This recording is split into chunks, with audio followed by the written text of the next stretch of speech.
Welcome back to another interesting tutorial about your Windows PC, and in this video I will show you how to find your product key on your Windows 11 PC. Let me show you how. The very first thing you want to do is to go ahead and click on your startup menu and then navigate to settings right here. The next thing you want to do right here is to go ahead and make sure you click on system.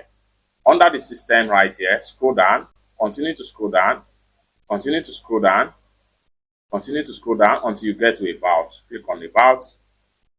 Then you are here. Scroll down right here. Continue to scroll down right here. Continue to scroll down. So right here you have product key and activation right here. Click on that. Then if you cannot find your product key right here, simply scroll down right here and click on finding your product key. So go ahead and click on this article right here. And it's going to redirect you to the web page right here. How to find your Windows product key right here in a 1, 2, 3. So here, the first options here, press Windows plus S on your keyboard and type CMD command right here and run as administrator. Enter the command, this command right here. You have to be sure you copy, highlight it, right click and copy it.